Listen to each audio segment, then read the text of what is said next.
What up, pretty people of the internet? We are Terranaut Recordings.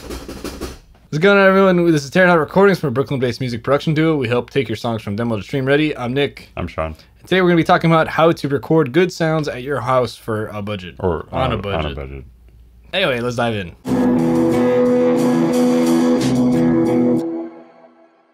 It depends on what you're really trying to do with the room. If you're like a songwriter and you're producing your own music, don't set it up like a mixing room. Basically, don't go on the acoustic forums and like freak out when people are like, you need a rectangular room and you need bass traps in the corners in the closet. If you're not mixing, then it's not what you need. So that's my first piece of advice is like make sure you're going for what you need rather than what the internet's telling you. Yes. If you're producing music and if you're recording music, like, you don't want your room too dead because then it's uninspiring. I'm sure if you're a singer-songwriter, then you probably have sang in like a really nice room before at some point in your life, and you know how inspiring that is and you know how it sort of makes you react. So go for that more than anything, I think. Yeah. If your room is like extremely sterile, then it's not a fun environment to create. And another thing is make your room a vibe. Like, make your room inspiring. Like, I tried to carefully curate this, like, background, not only for videos, but, like, so when I look to my right, I'm like, nice stuff. Yeah. Lamps are actually really good for vibe. And what's really cool about this lamp here is that if I grab my handy-dandy phone, so, check out this light.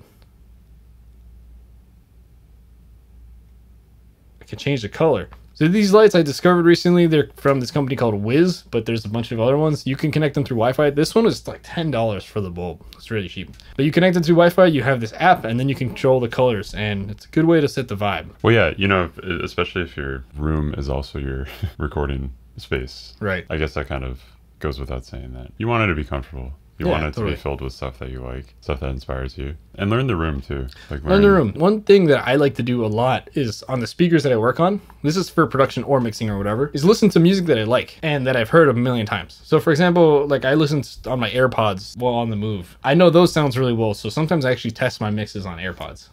Because if it sounds weird...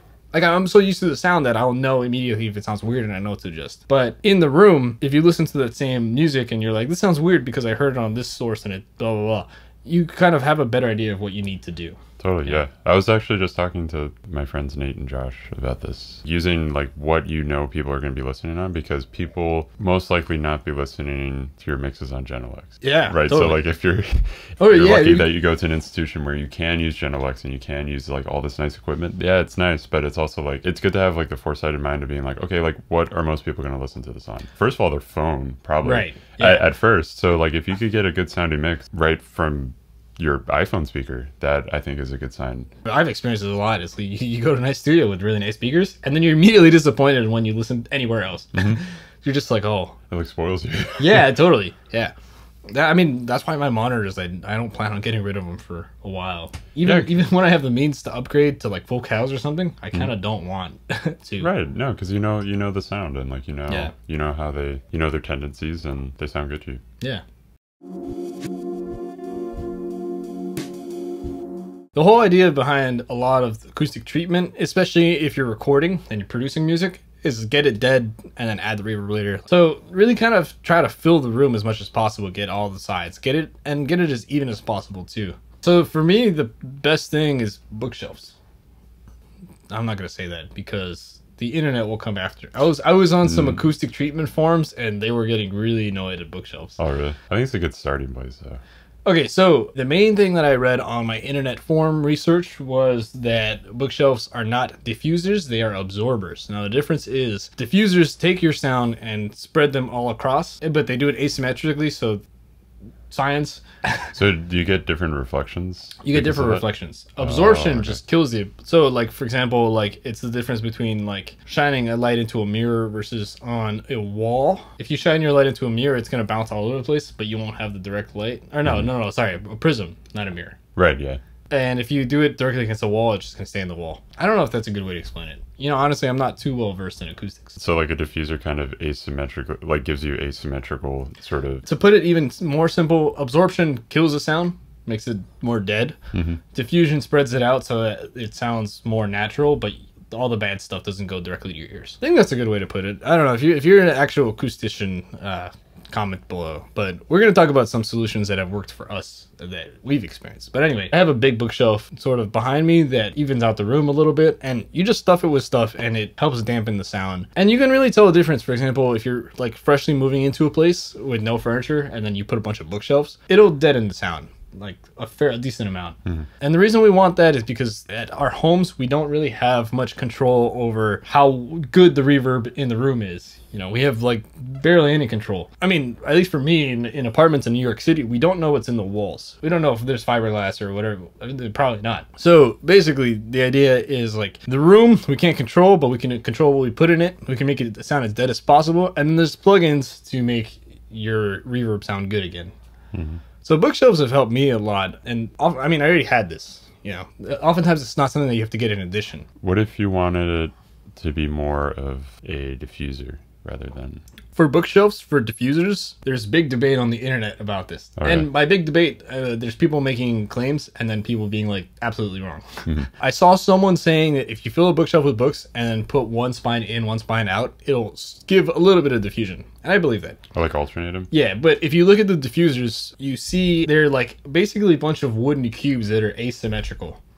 Those are actually all mathematically placed, basically to get your sound spread out in the best way possible. For example, with the books, it's very imprecise. So like your sound could spread out in a bunch of different ways and like not always desirable. And you have little control over that unless you know the math behind it. But even still, books move. It's not a permanent fixture. So yeah, you can kind of do that, but it's sort of riskier than just like, I'm going to kill the sound. Right. So aside from bookshelves, another thing that you can do, this is especially good if you're tracking vocals, I guess any instrument really, but face your closet with all your clothes in it, because your clothes also act as absorbers. And then one final thing is acoustic panels. For example, those like black sheets with like the little bumps on them, like the egg carton looking things, or like the triangle looking things, those don't work. Those are all bad. You can read about why they don't work somewhere else, because I can't really tell you much of a scientific basis, but basically everyone I've talked to has said, yeah, those don't work. What you could do is get rock wool or Owen Corning 703 fiberglass. There's a bunch of materials now, and you can actually make your own acoustic panels, which we actually did a while ago. And basically with these acoustic panels, all you have to do is get a frame. So build the frame with wood, put the panel in, and then wrap it in fabric. And then we used like a stapler to get the fabric together. But it was very easy. A pack of 12, I think, is somewhere around $60, $70. For rock wool. Yeah, so it's less than $10. And it's convenient too, because it comes like pre-sliced. Yeah, they come in 2x4s already. And you can also slice it more if you want like a specific size. But that's a good project if you're handy and yeah, you want to do that. It's a lot cheaper than buying the panels already made.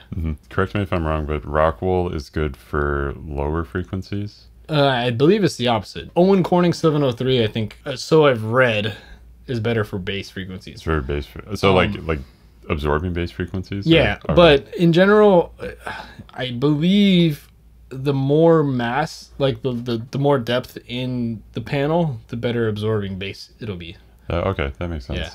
Yeah, you can make them as panels, and you can hang them anywhere. My biggest recommendation is, if you do make these panels, don't be afraid to move them, and don't be like, oh, I don't know the exact mathematical, just like put them up. And just like work with them. And if you're like, I feel something weird here, just move them around. You know, there's all these guides on the internet. I won't get too into it because I'm not a pro on this, but there's tons of guides on the internet where you can look up and they'll tell you where to place them and all this stuff. Like first, second, third reflections. Yeah. There's a mirror trick that you can do where you like sit at your desk position. This is also more for like mixing room too. For a production room, you don't necessarily need this. Basically, you sit at your like desk position, and then your friend goes around with a mirror, and then you look at the mirror. If you see your speaker cone there, you need a panel there. Then you're gonna get a reflection. But basically, it's like your speakers shoot out sound. You want to absorb the sound before it bounces in the room.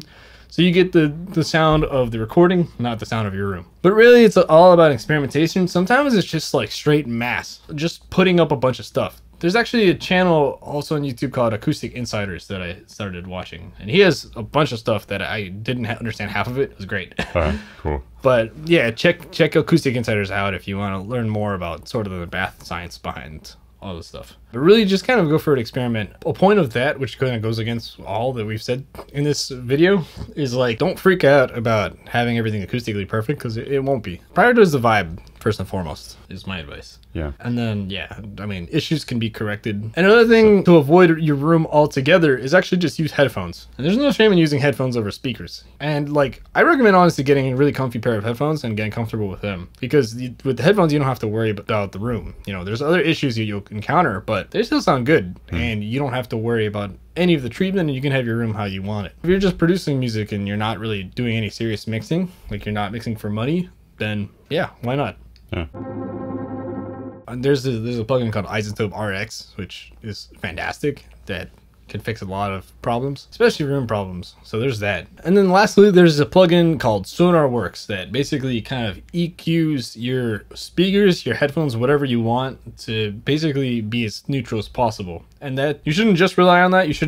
I don't think you should just get that and be like, I'm not going to treat my room at all. But it's a good thing to top off your room. Like, it's a good final step. And what's really cool is that for most popular headphone brands, they have presets for your headphones. And they also have a headphone only version, which is a little cheaper, that'll calibrate your headphones to be as neutral as possible. And for the room version, they have this like little microphone that'll be like, oh, stand here, stand here, stand here. And then it'll calibrate your room to your speaker, or your speakers to your room to be as neutral as possible. Aside from that, also close miking, like oh, really right here. And because the thing with that is, like, think of the microphone as an ear. If this microphone was all the way over there, you'd hear a lot of the room because just the way we naturally hear things. If you want more room, you'd like kind of go away, and then less room, you go like this. You can hear the difference immediately. So generally, like, especially for home studios, especially untreated rooms, just get as close as possible. Add the reverb later. And also knowing the polar patterns of the microphones, which if you're unfamiliar with that, is the direction that the sound is picking up audio from. As another resource, I actually just stumbled on Lewitt's website. Lewitt is a great mic builder, and basically it shows all the polar patterns, talks about them, and gives pretty good examples. So I'm going to be using these in the video, but if you want more information, definitely go check out that website. The link is going to be in the description. So for example, most microphones, like most budget microphones, are cardioid, meaning they capture directly in front. On every microphone, there's what's called a null point. Basically, it's a point where audio doesn't get picked up. So for example, for this microphone, it would be like right here, basically directly in the back of the capsule. So for example, if you're working with like an AC or a fan or something, there's some loud source, or a laptop, make sure that that null point is facing the laptop fan so that you don't get that sound, you know? That's a good point, yeah. Yeah. So really using the polar patterns to your advantage and trying to get positioning right, you know? Or if you have like a bidirectional, you could sort of like, yeah, where that 8 meets, like, you know, like exactly, yeah. That little node you can like sort of. So actually, I have an example here. So this is a roll your ribbon mic. So for example, this is bidirectional. So we have one capsule here and one capsule here. So it's capturing sound on this side, and it's also capturing sound on this side as well. So basically on these sides, this is what's called the null point, and you see there's even like a little piece of whatever this material is. Audio won't get picked up from here or here. So for example, if I had a laptop in front of me, I might choose to record on the side like this. So that way the null point is facing the laptop and I don't pick up the laptop fan noises. And there are a lot of, you know, budget microphones like these microphones here. Oh yeah. Warm Audio WA-47 Juniors. This microphone is $300, but I think I paid less than $200 because I got it used. I did too, yeah. Yeah, they're really affordable. And they have 3 polar patterns you can choose from. They have Omni, Cardioid, and Bidirectional. Yeah, I think the Aston Origin is also similar in that. But anyway, there's a bunch of we won't get too into the microphones today, but let us know if you want to hear more about microphones in the comments. Or gear in general. I like gear. Affordable gear, though. Not teenage engineers. The only thing they have affordable is the pocket operators. Shade. Bye.